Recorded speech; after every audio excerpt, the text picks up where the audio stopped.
Next item was GPA docket number 2610, petition of the Guam Power Authority to amend the Upidu Power Plant Energy Conversion Agreement to permit GPA to pay for additional testing.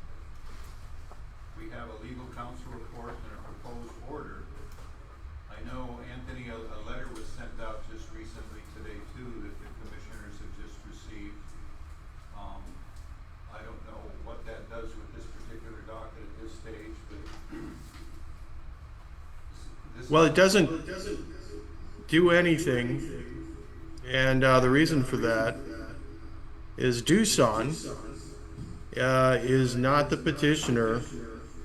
What it appears to be doing is trying to intervene. Now, the way to do that is basically outlined in our rules of practice. In particular, we have Rule 8, which if a party wants to intervene, and that's a party who's not a complainant, a respondent, a Protestant, an applicant, or a petitioner, or anyone who claims an interest in a pending proceeding, we basically file a petition for leave to intervene at least 5 days to the date set for the hearing.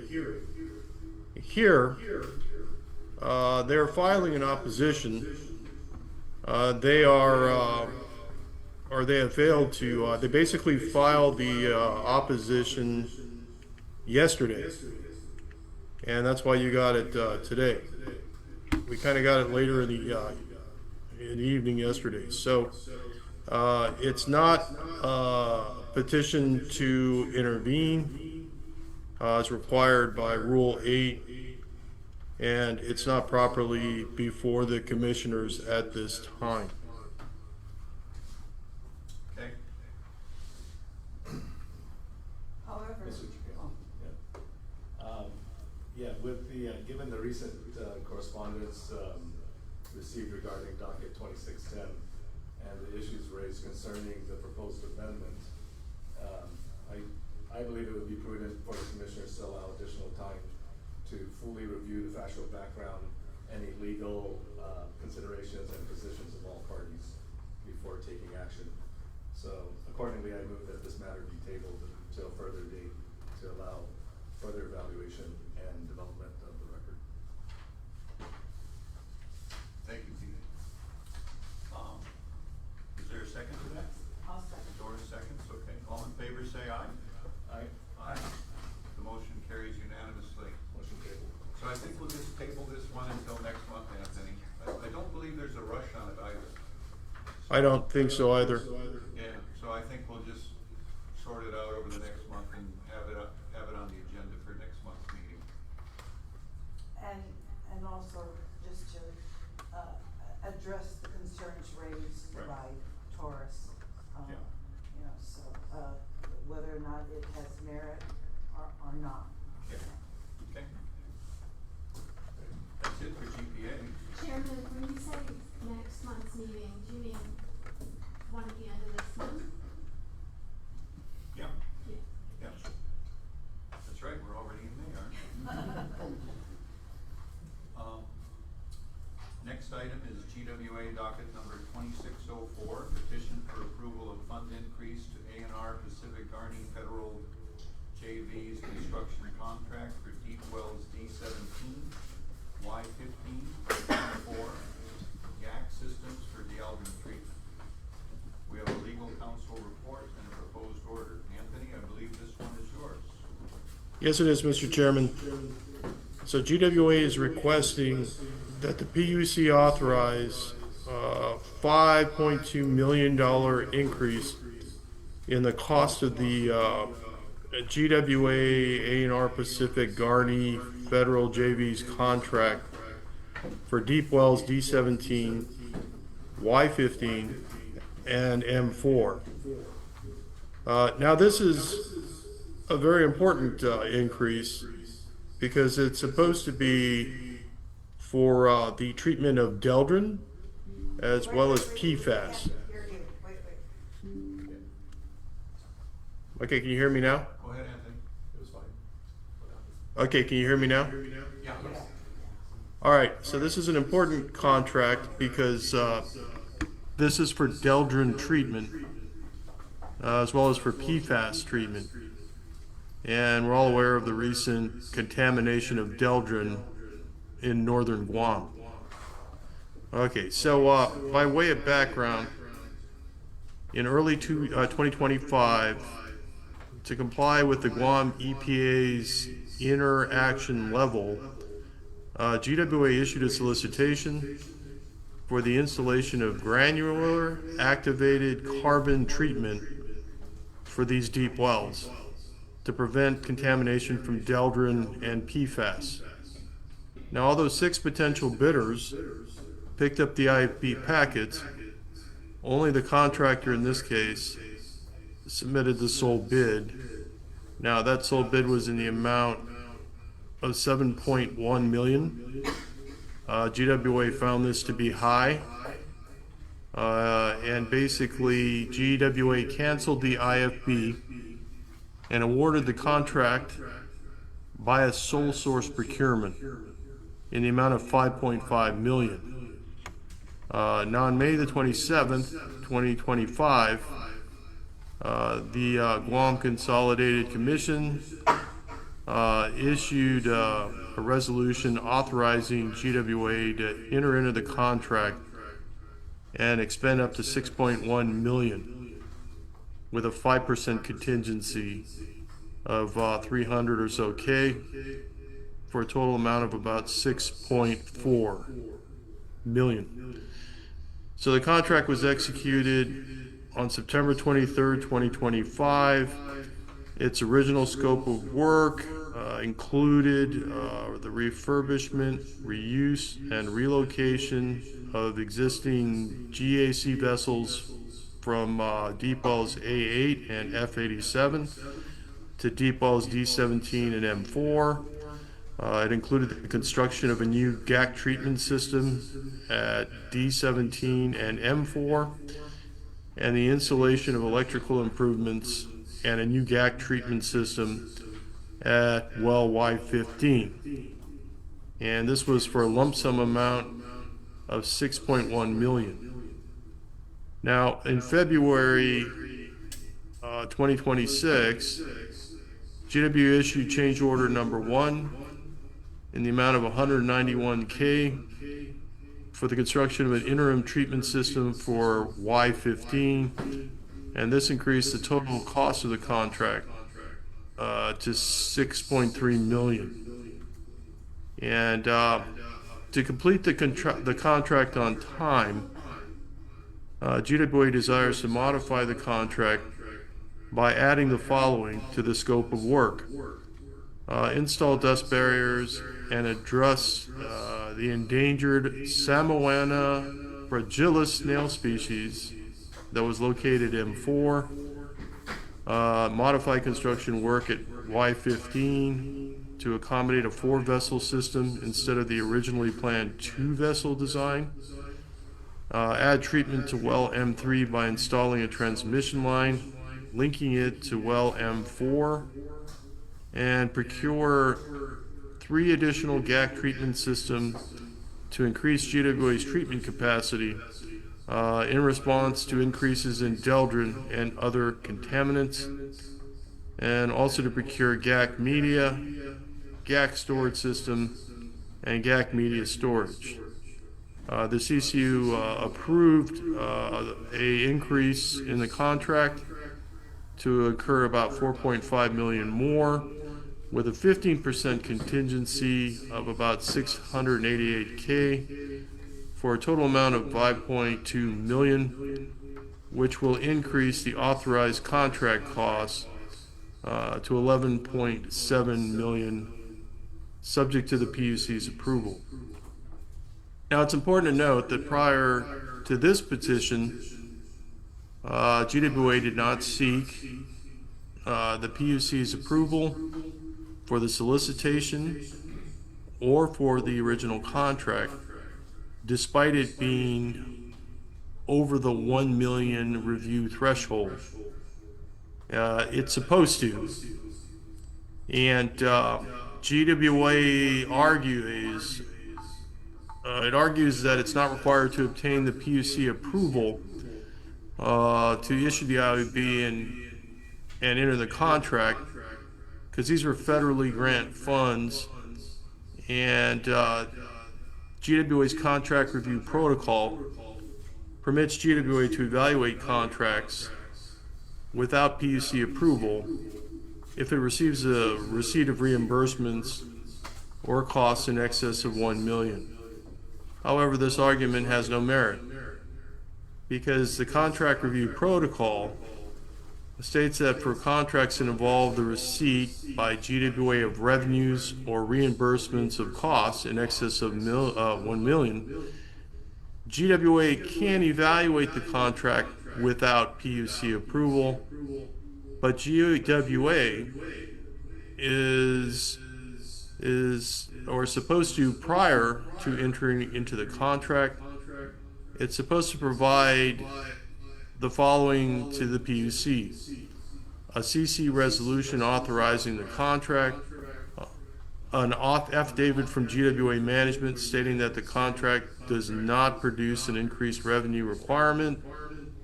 Number 3, a narrative description of the contract. And if GWA follows this procedure, the contract will be deemed approved unless rejected by the PUC within 30 days after an adequate filing.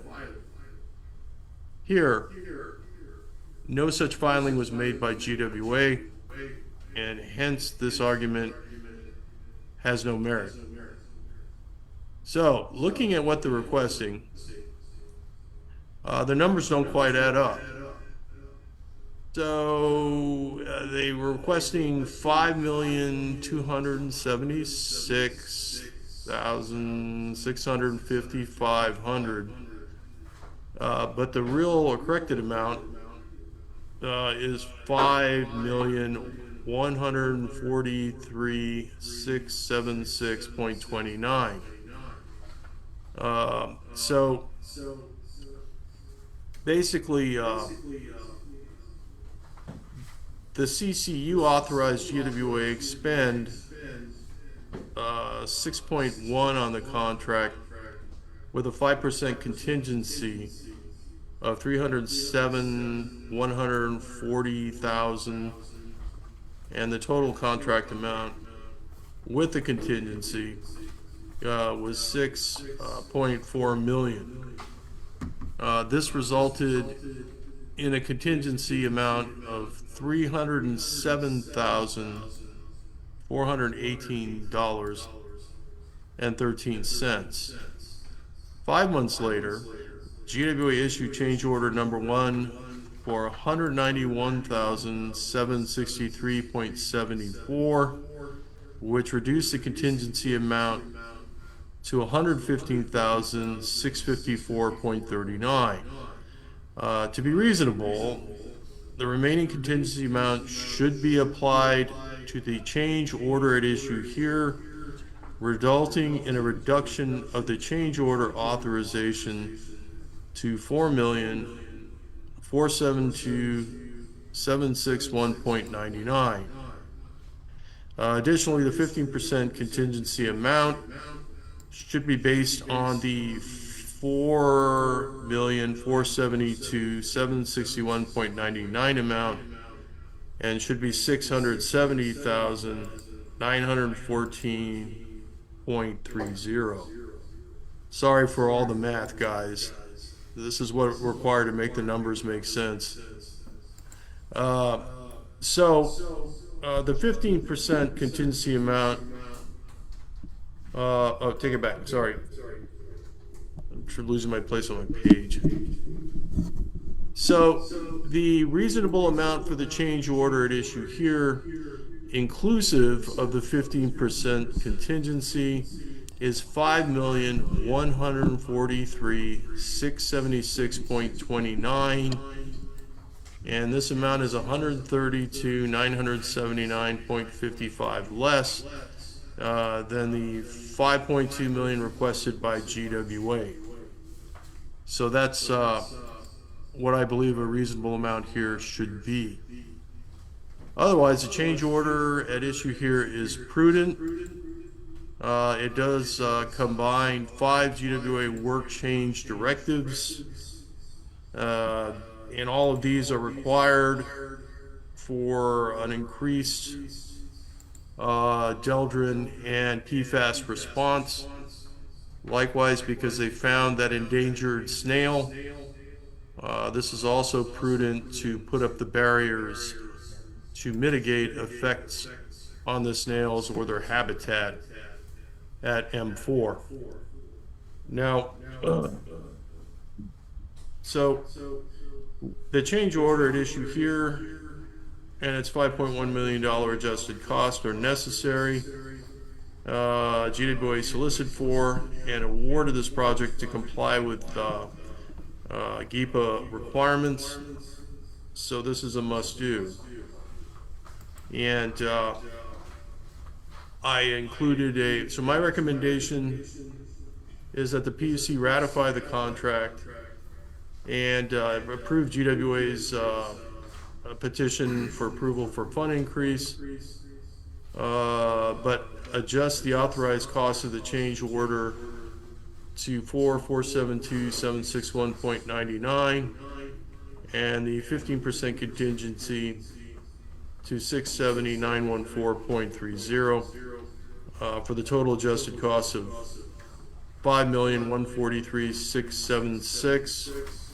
$5,143,676.29. And I also recommend that GWA seek the PUC's private approval for any amounts in excess of this adjusted authorized amount.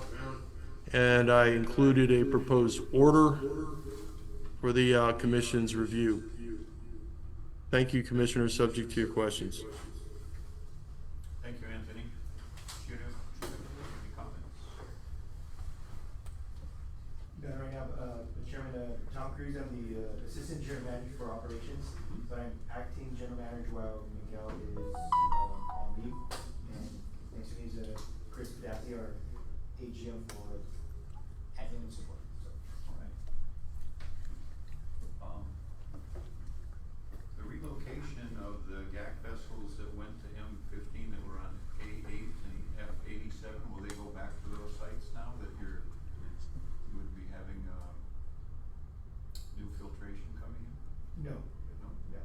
Other sites for that, or they stay at the site now? They're gonna stay at the sites that they were made to. A8 is, if we all, the Shell station in Chalapago, across the street is a water production well.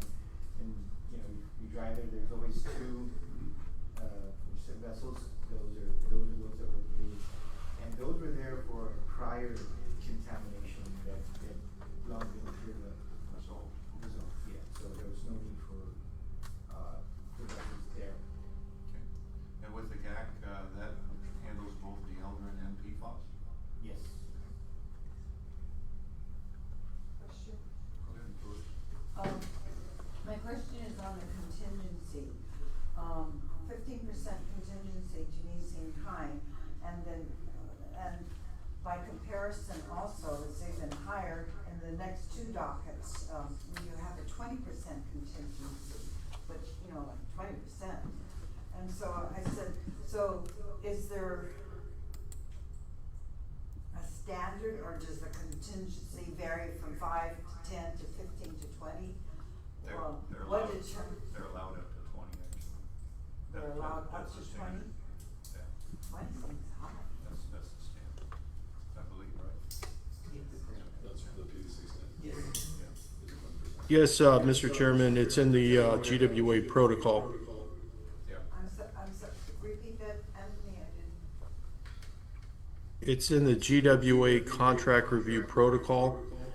It does authorize a 20% contingency, up to 20%. Now, what they've done many times in the past, Doris, is they've asked for a 10% contingency, which many times we've denied, because they already have a 20% contingency With us. in the contract review protocol. All right, thank you.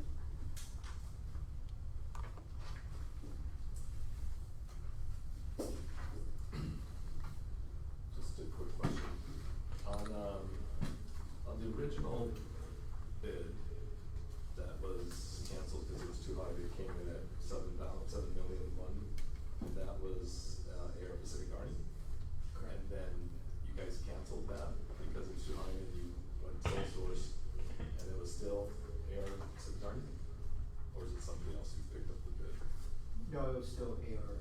And then they just came at the 5 million, or the, whatever, the math that we were all doing earlier. They just agreed to the lower number.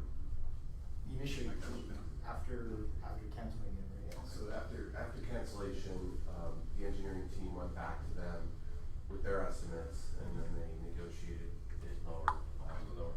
I don't know the details of that. It could have been a reduction in what construction was gonna occur, they may have taken some things out to lower the price. But, the procurement rules required them to cancel the bid and then go to the sole source to enable it to be negotiated lower. Yeah, it's a good reduction, it's a 20% reduction, so. Yeah, so it started off with the 7 million, they reduced it to around that 5 or 6 million. And then, but the total cost of the contract is 11.7 million? That's, Is that 2 contracts? that's a previous. On the previous and adding it onto the existing one, right? Okay. Is this the same snail that was problematic with some of the bridges in the south also? Same one?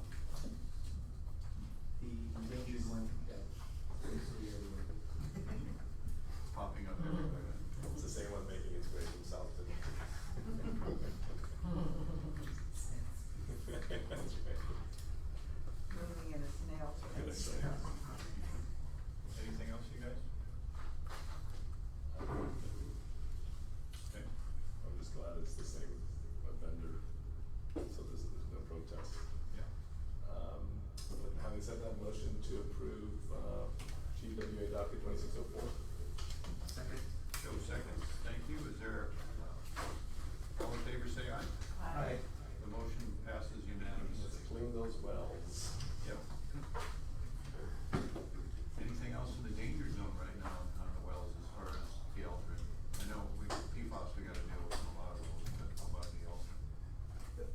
There are other wells with, but. Not over the allowable amount. Exactly, right. Alright. These particular wells that are in this Mhm. resolution and documents, the wells that are showing the largest Yep. high standards. Okay. Next item is GWA docket number 2605, petition for approval of contract with JMI Edison for GWA wastewater treatment plants. We have an ALJ report and a proposed order. Joe Pett. Thank you, Mr. Chairman. And as the commission may be aware, these are the type of, contracts that the PUC routinely approves every 3 years or so. And so back in 2018 and 2020, GWA upgraded its Northern District and Agate Santa Rita wastewater plant so that it could treat wastewater at secondary treatment limits. And what that means is that the wastewater secondary treatment limits are simply the minimum legally mandated performance standards for sewage treatment plants to ensure that biological processes are in place to remove organic pollutants, suspended solids, and bacteria before releasing this treated water into the environment. And so in 2024, GWA issued an IFE to procure these chemicals that are required to continue operating the Northern District and Agate Santa Rita wastewater treatment plants, specifically a dewatering cationic polymer for sludge handling and for meeting regulatory requirements for sludge disposal. In response to this IFE, there were 3 bids, and GWA determined that JMI Edison's bid was the lowest responsive and responsible bid at $2.06 per pound of this cationic polymer. And in this instance, since GWA anticipates through its calculations of expending about $1.3 million over the course of the 5-year contract, this commission's review and approval is required. So GWA's request concerns the purchase of this cationic polymer, which they've indicated is a crucial component of processing wastewater, which involves solids handling, where this dewatering polymer chemicals are injected to the wastewater in order to produce a much drier sludge cake before it is hauled off into the landfill. GWA utilizes these chemicals for its treatment of this wastewater, and so they indicate that this is obviously vital to its plant operations. The petition is supported by CCU resolution, GWA resolution number 11, fiscal year 2026, which the CCU approved in its February meeting. The CCU found that these polymer chemicals are necessary in order for these treatment plants to process this wastewater. They also determined that the bid was the most responsive and responsible, and found the bid to be fair and reasonable. Accordingly, the CCU authorized GWA to enter into a 3-year contract with JMI Edison for the purchase of this chemical at a cost of $796,787.85 over the course of 3 years. It also authorized GWA to exercise 2 additional option years at a cost of $531,191.90 for a grand total of $1,327,979.75 for the full 5-year term. The CCU, and I think we discussed this earlier, also approved a 10% cost contingency authorizing bumping the grand total to $1,460,777.72.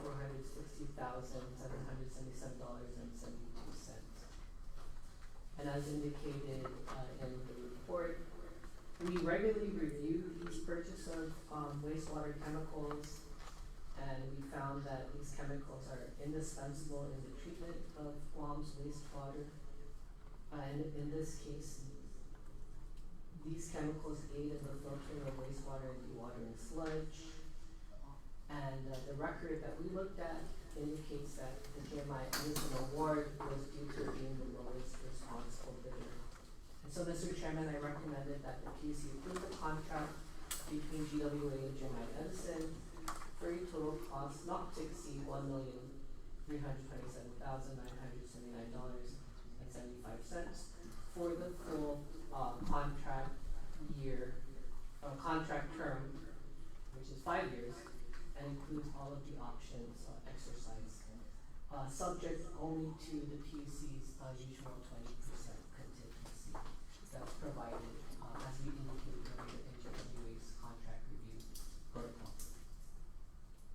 Thank you, Mr. Chairman. Thank you, Josette. Any comments from GWA?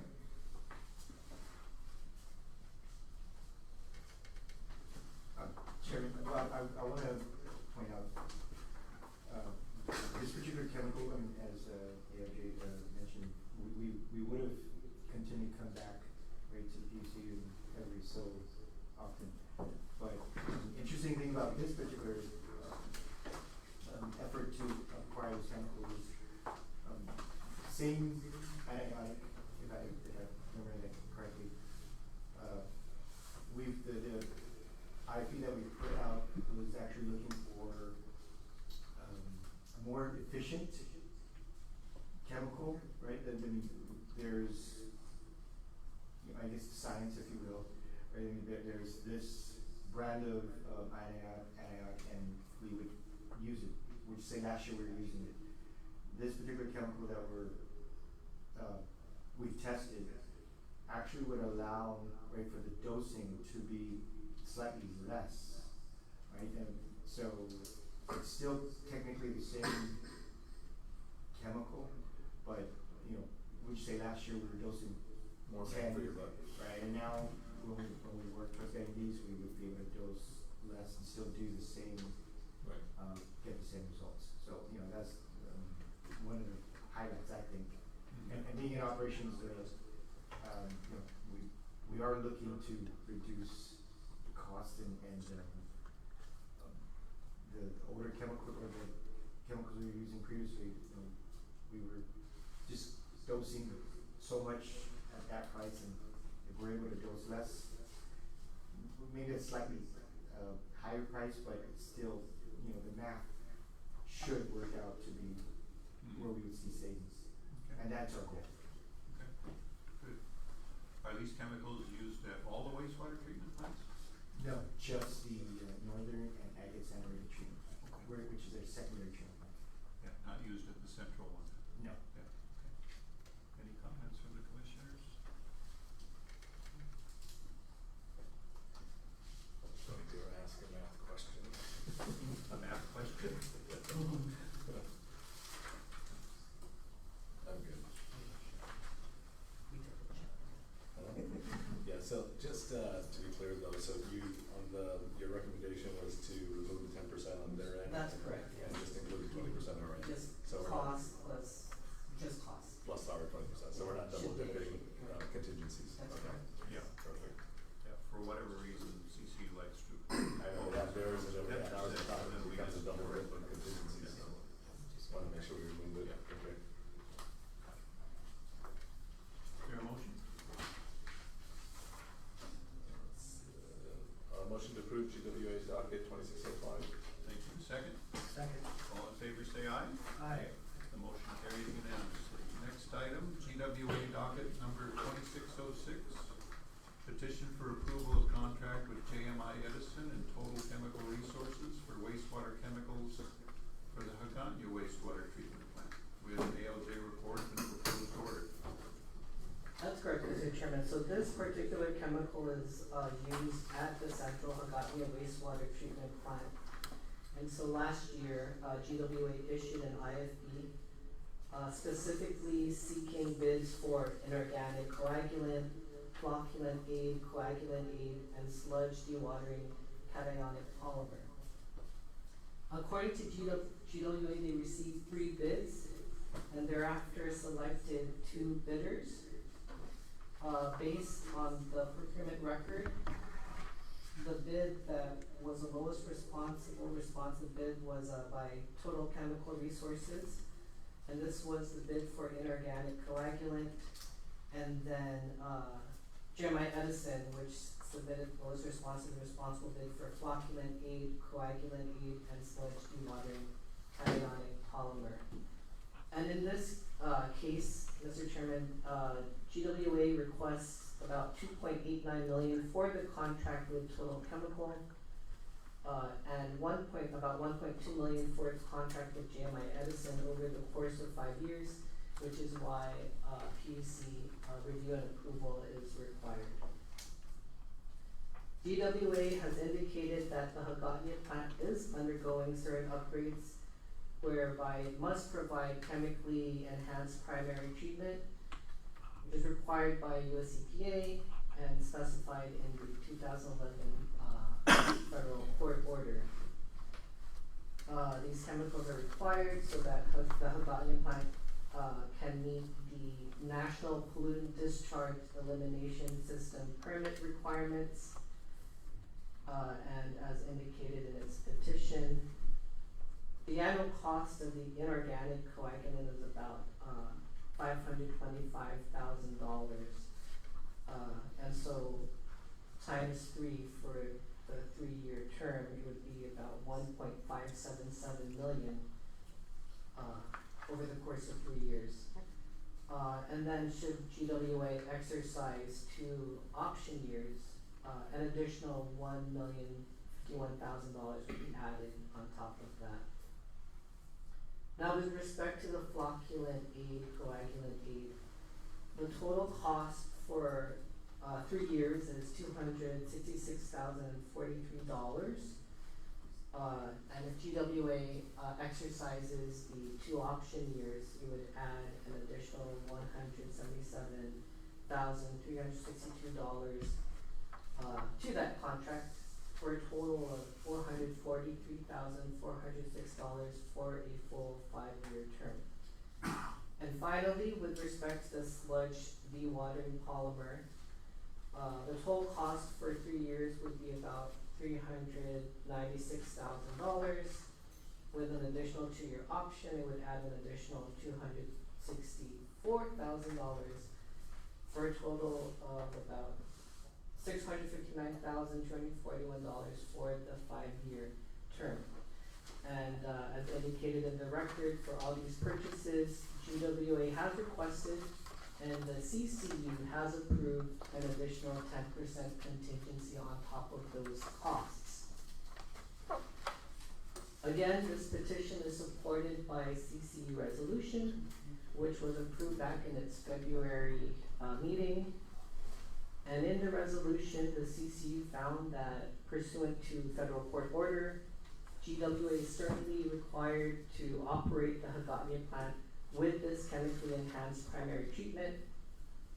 And so this treatment requires the purchase of these chemicals as part of its treatment process of the wastewater. The CCU further found that the bid proposals submitted by GMI Edison and Total Chemical were fair and reasonable, and therefore authorized GWA to enter into a contract with Total Chemical for inorganic coagulant for a total cost of about $1.57 million for 3 years.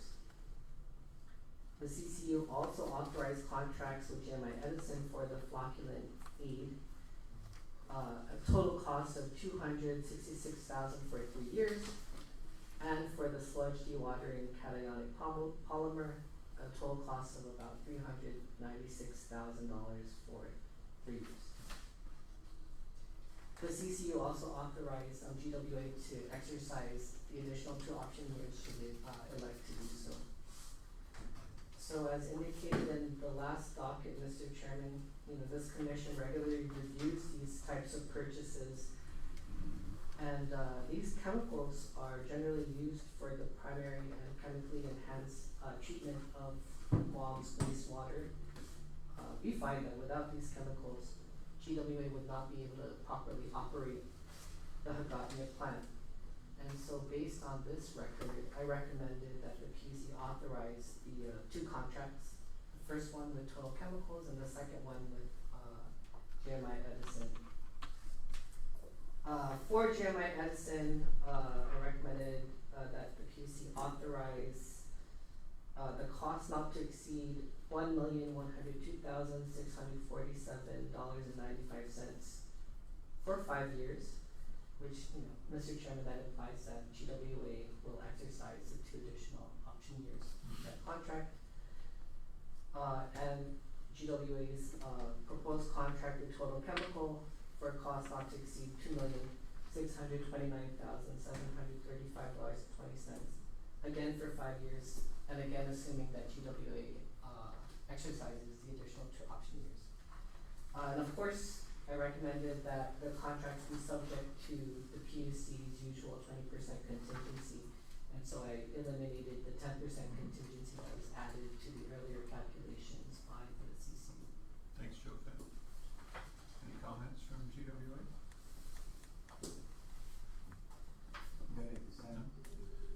Now, different chemicals at Hagåtña because it's just primary instead of secondary.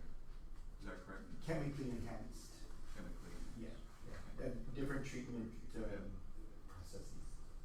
On the northern wastewater treatment plant, do you need another group of chemicals to get it to primary before you get it to secondary, or no? Northern District and Agate Senator, we incorporate bugs to help treat the wastewater. The bugs are happy, they're working. And eating. Yeah, they save a lot of money if they're working properly in a wastewater treatment plant. And again is, again, the chemically enhanced is just like the flocculation. Yes. Is make the Sludge drop. solids flocculate in the drop. Yep. Has there been, over the years, have the chemicals gotten better? I guess I'm gonna say yes, specifically for the prior, it was still the same chemical purpose, but one is more efficient, than the other one. I think you'll notice the one for Northern and Agate Santa Rita, there's the similar one at Hagåtña, but they're 2 different products. Because there's 2 different, treatment processes. Yeah, this is all region, flocculent A and sludge dewatering, catatonic polymer, and then inorganic coagulant. So I guess my question really is, where does GWA go to find out, pardon the expression, the latest and the the greatest, things out there? I guess you can say interesting in this particular case, our vendor, I think it's Chiang-Mai, they came to us and said, you guys seem to be using a little bit too much, we're kind of concerned. So they were the ones that actually approached us and said, here's another chemical that does the same thing, but you don't have to use as much. So I would say in this particular case, the vendor, which we've been doing business with for the longest time, I think they understood the importance of what GWA does and actually what it does for the island. So, but I think it would say token, Miguel does allow some of our engineers and operations to go on certain conferences, trainings off island. So there's always those opportunities as well, right? Yeah. We're actually looking, at let's say another additive treatment, if you will, into the biological treatment process, and that has been tested in other wastewater treatment plants. That if we were to introduce this enhancement, I'll use that, again, the bugs would Do more to work. do more work there. So it's just like these the science, the improved science that's out there. Yeah. So do you guys do any kind of comparison as to, like, because the remaining sludge, okay, ends up going to the landfill, have you done any comparisons with other wastewater treatment plants to find out, are they lessening their sludge versus, compared to what you have, or what you are? In other words, are you about average, above or below average, as the amount of sludge that remains that still goes to the landfill? I think if I understand your question, the amount that we produce, I think I'm going to say that we are average, with how the treatment process is. And I think maybe to the lines where you're going, at our northern treatment plant, we actually, part of the whole treatment process, we have an ATAD system. I'm sorry, I'm not going to, ATAD is just the acronym for a really long treatment process, but the gist of it is the sludge actually are cooked, a little bit more, in which is like a nice big pot, and that cooking, essentially reduces the sludge volume. Yeah. Unfortunately, after Typhoon Mawar, a lot of things got damaged, and so we're working our way to get that particular ATAD system up and running. Oh, it's not running yet. Yeah, only because the Typhoon Mawar really hit our northern district bad. So, but we are working towards getting it back up and running. But it was kind of to your point. Where there's the science or technologies that are out there, and this ATAD has been out there and it has proven to reduce, when it's working, reduce sludge. So in this particular case, it's a 3-year contract with 2 1-year options, right? And I noticed they lump it all into a 5-year contract, but that's just for dollar amounts, right? It's not saying that you automatically doing 5 years with them. In the event that 3 years from now, you have another chemical that's better, you don't have to continue on with this contract, you can move on to something that's better. That's right. Okay. I just add that we actually had a 5-year contract previously on these chemicals, and we had canceled it early due to the price increase. And Right, that was the other aspect of it. For bid to see what was out there. So we could do it for either way, if we want to look at other options for chemicals, we could do it that So, but if, I mean, if you have a 5-year contract with them, and that, let's say for that 209 per whatever the value was, that's locked in for them for the 5 years? That they, or is it an escalating price point after? It's subject to increases, like they could come back in year 2 and say, oh, you know, due to the increase in shipping costs and oil, we have to push this increase, and then it would be up to us either to accept that or to cancel the contract. Goes over the 20% or the industry. Anything else? Good.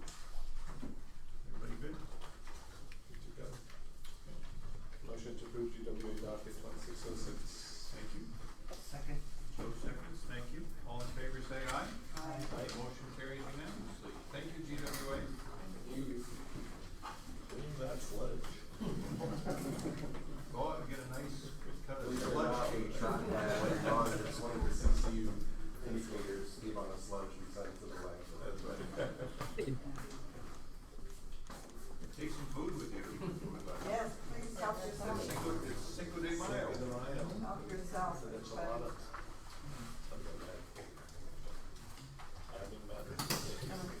Next is GPA docket number 810, filing of net metering data.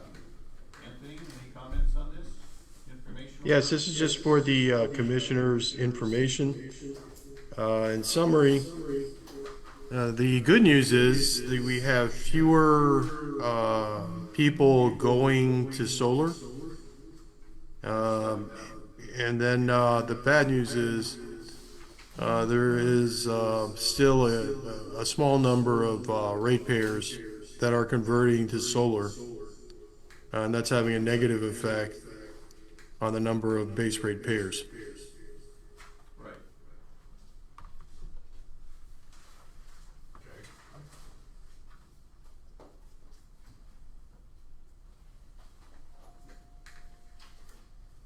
So as of this date, or as the end of the fiscal year last year, there were 2,953 solar customers.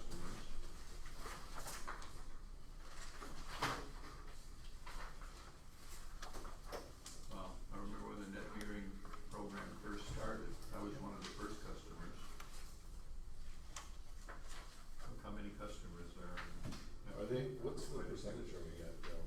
You think of, Well, there's 52,000 of Very small.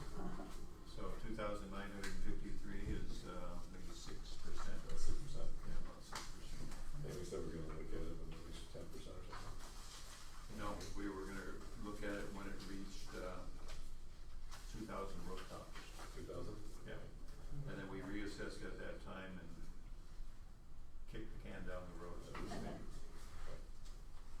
And so now we're at another point where we have an open docket and this is being looked at with Anthony, are you handling this or is Fred handling the net metering docket? Well, that was just filed for information. Okay. It was Fred that handled the net metering docket. Yeah, okay. And I think it's just in an open status right now. I don't think they're ready to come forward with it right now, so it's just information for you to absorb. The question I would have is, when they say estimated revenue loss, 6.6 million, or almost 6.7 million, how is that calculated? I think it's based on averages. So if you look at the average consumption of a household and you basically apply that average to the number of people who have left the base rate paying population, I believe that's what it's based on. That 2,900 or so ratepayers who switched to solar. Well, cause wasn't there, correct me if I'm wrong, this Guam is very generous to the solar people compared to other locations. Still right? Dollar for dollar still. Yeah, Which one? and is it GPA who's going to initiate the change, or is it us? They've come to us several times in the past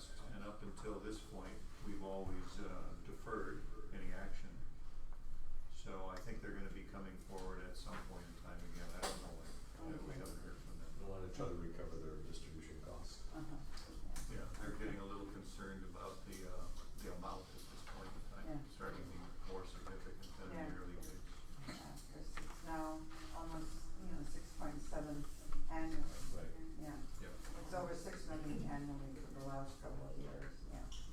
Okay, all right. Okay. And next item, fiscal year 2026 second quarter financial review. Doris, this is yours. What you got there? Okay, we still have, a very nice, comfortable position in our cash. Our total assets is about 930,000, of which cash represents slightly more than 85%. And then, of course, within our cash, we have TCDs of approximately 263,000. We've just been rolling over, the interest, we haven't cashed it out, so that's why it's an odd amount, represented by 5 different TCDs. And then the most recent one was just last month. During the typhoon, Yes. right? And so even Coast asked, to delay it because they were closed. So we just, so we have 5 different TCGs maturing at different, dates and different rates. So we're in a very nice, comfortable position. Are all 5 of them at 50,000 each? Well, they 50,000 were originally. Originally, No, I know. yeah, but Originally, but they interest. vary because of the interest and the Okay. timing. So our initial investment was 250, so we Yeah. have about 13.6 Yeah, in interest. yeah. Yeah, it's nice. Which is nice. Yeah. And then, for the year ended, the 6 month ended, it shows net income of about 400, almost 460,000. But regulatory, if you were to adjust it, that number should come down to 412,000 because, we pretty much during the year operate on a cash basis and then we accrue whatever needs to be accrued at year end. Now, that income of 412 is gonna, drop definitely over the next 6 months because what we have in here right now is 12 months of income and only 6 months of expenses. So it's supposed to, It's all one annual billing. yeah. Other than that, that's pretty much it.